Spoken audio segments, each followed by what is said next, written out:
Hello and welcome to Gamer Blab. My name is Tony, aka Stone Flag, and today I'll be showing you how to make a character on D&D Beyond. So the first thing you need to do is sign up to the website. Just do that through up here, and then it will bring you back to this page. From there, we will be going into the character builder. We're just going to use the standard method to build a character today. We're going to be using only the basic rules to determine all our spells and character choices. So all these things you can read in your own time, but I'm just going to skip past all the little bits of information that they have, just for the purpose of the video to keep it nice and short. So the first thing you need to do is name your character. I'm just going to randomize. Otherwise, use this fantasy name generator.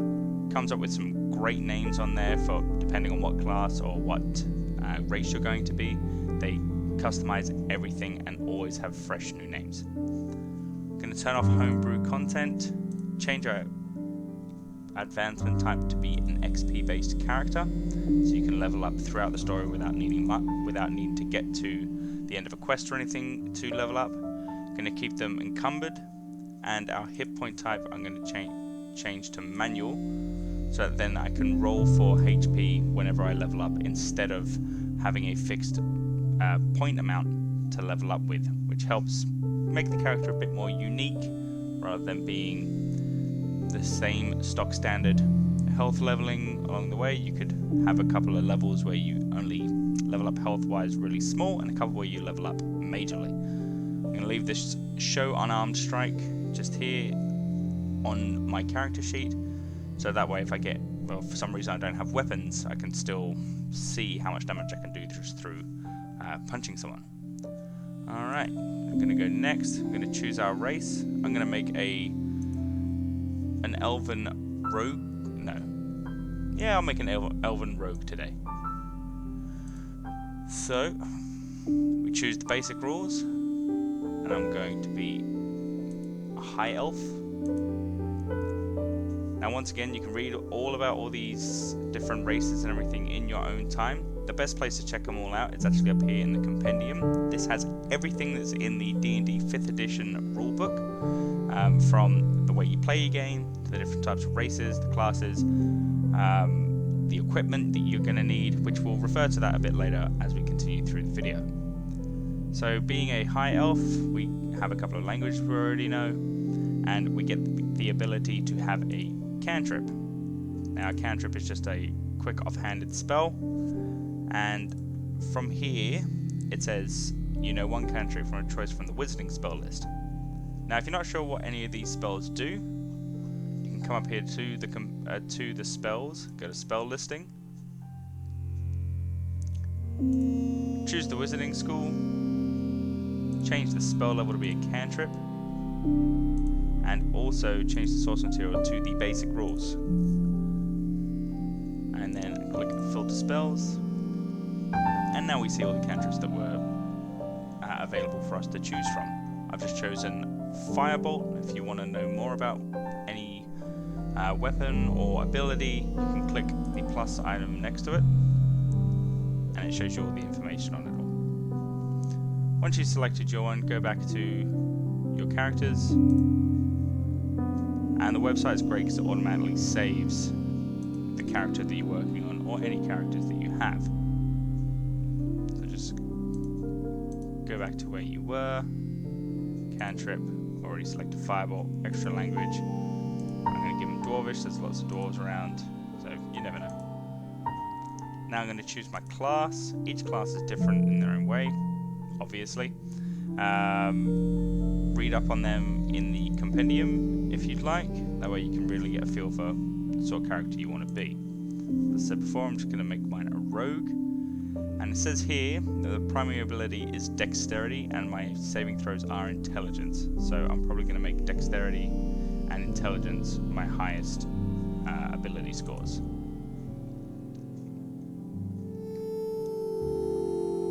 So up here you manage your HP. Rogues get a 1d8, so your rolled HP from the start is 8. You always start with... Thank you. You always start with the max hit points of the hit dice that you can get. When you level up, you roll that hit dice, and you add your constitution modifier to it, and that's how many hit points you gain whenever you level up. So we get 4 proficiencies. Being a rogue, I'm going to make acrobatics, deception, intimidation, and sleight of hand. So not very stealthy apparently, but that's okay. This is just purely all for reference sake, so you can see what you need to do. Really think about these more though when you are making your own character, as this will affect the way you play more than anything. Choosing proficiencies, I'll say he's good with amazing with sleight of hand and his thief tools. These just show you more abilities and perks that you get as a rogue. Yours might be different if you're going for a wizard or a ranger. They'll say different perks, different abilities that you get. They make it really easy on this website. Go through, just answer the drop downs, check the show more if you're unsure as to what it is, and then just keep going. So now this is the bit I was talking about with our ability scores. Depending on how many points you put into a section, using the standard array we're going to in this one, but depending on how many points you put into a section determines how good you are in that field. As a rogue, I'd want to have my dexterity as the highest. As a fighter, I'd probably have strength as highest, or as a wizard, I'd probably go with intelligence as the highest. As I know that with a wizard, you need intelligence to cast magic. As a fighter, you need strength to attack. So I'm just gonna pop a bunch in here. Strength.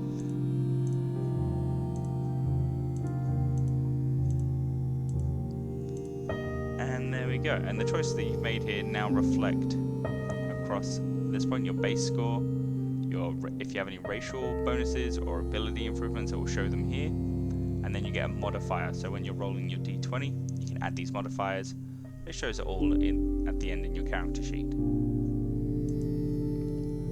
So describing your character, I'm not going to put too much time into this, but if you're someone who really loves like Skyrim and things like that, who really like to make the way your character look, how you really want to visualize what they are, the sort of person. Now, if you really want to get into the nuts and bolts of what D&D is, it's about entering the world that the DM's putting forward to you as this character.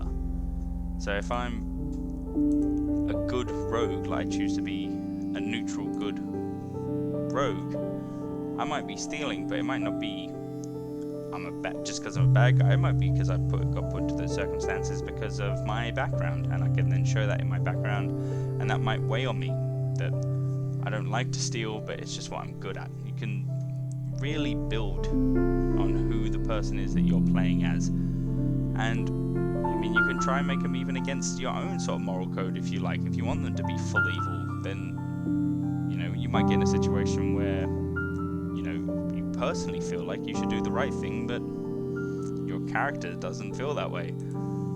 So it's great for building and really shaping the sort of person that you're going to be in this. Just go for a modest living. Some DMs use this, some don't. Best just to fill it out anyway. Hair, I'm going to make him super generic. Brown. White. Brown, he's going to be 6 foot.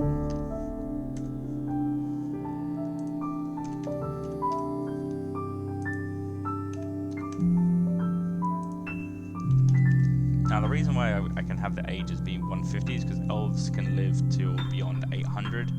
It says all this in the compendium, or if you have the player handbook, always refer to that sort of stuff if you're unsure. Characteristics. Now, you can put anything into these personality traits that you like, but when you choose a background down here, it actually gives you options as to what to put into those. So I've gone with a neutral good, but I'm I'm going to put him as a criminal background. So he might be a criminal, but he's a good guy.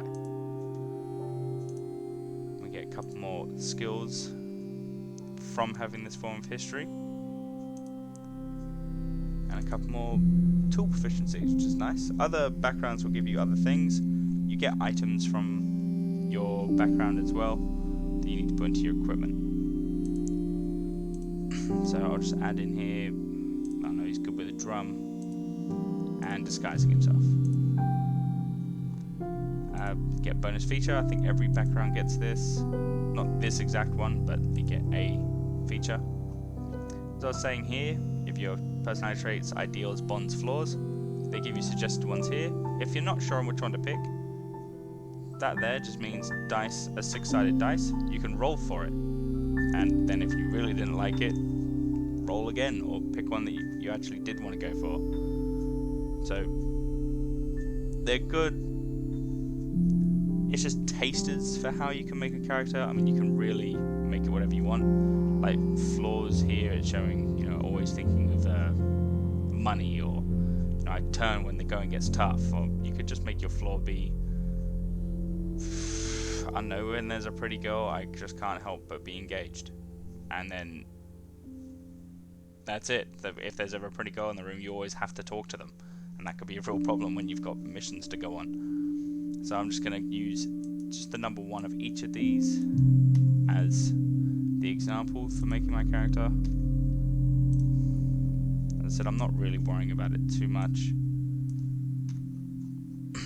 And you can customize these as much as you like. You can have multiple of these as well if you want. You can have multiple flaws, multiple bonds.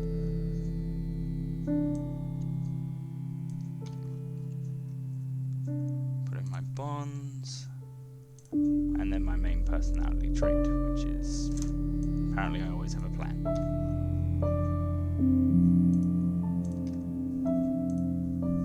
So, since I always have a plan, maybe when I'm playing the game, I might be a bit more outspoken when things start going haywire or getting tough. You can have some notes here as well. Not every character needs to have allies, enemies, and organizations they're a part of, but usually some form of a backstory is nice. Like, grew up in a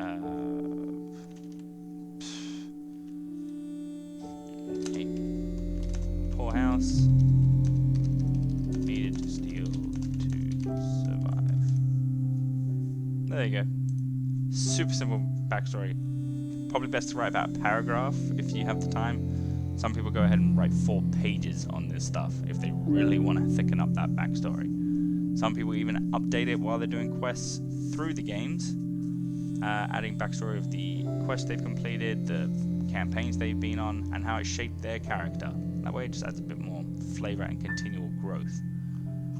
As I said, for the sake of this, I'm not going to worry about it. I mean, allies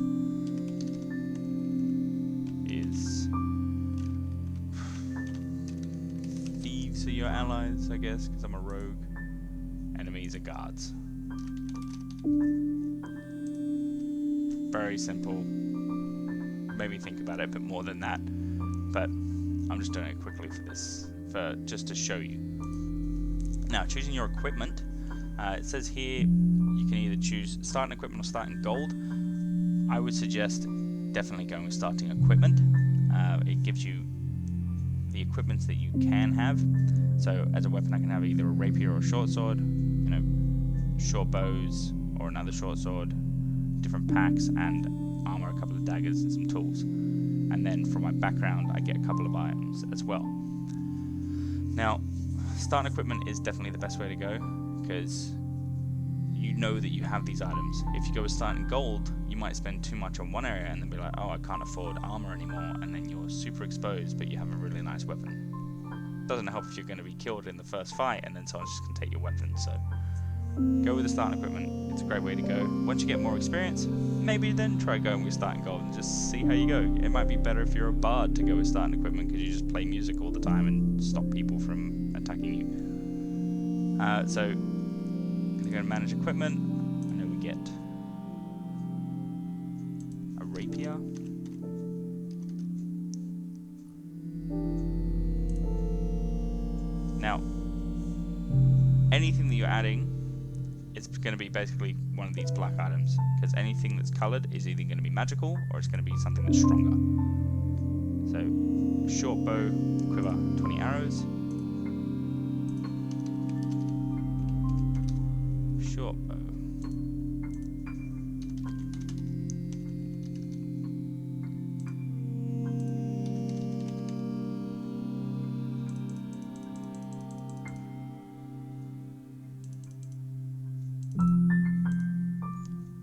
Now I have noticed that sometimes when you do start going up like this, and that screen snaps, it doesn't seem to like to let you add a lot of multiples of one item. Just like it's done there.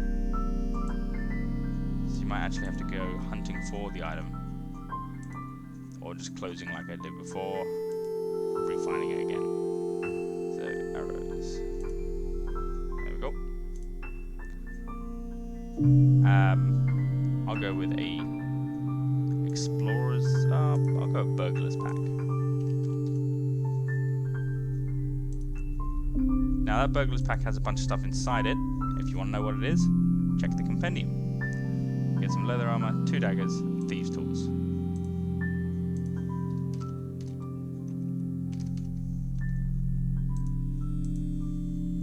Daggers. Get 2 of them. Add 2. And some leather armor. Just standard leather armor. Okay, and then we get a crowbar, set of dark common clothes, and a pouch of money. Very nice.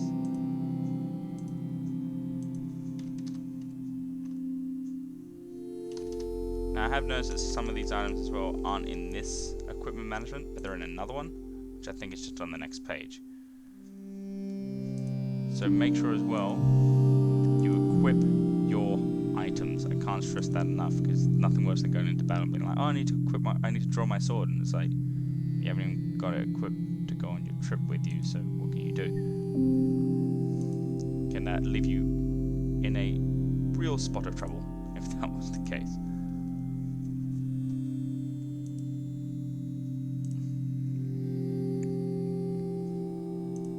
Okay, then go equipped.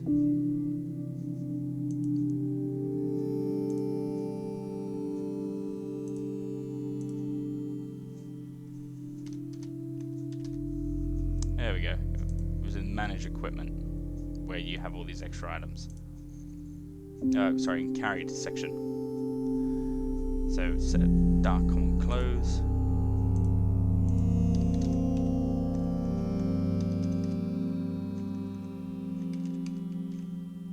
There we go.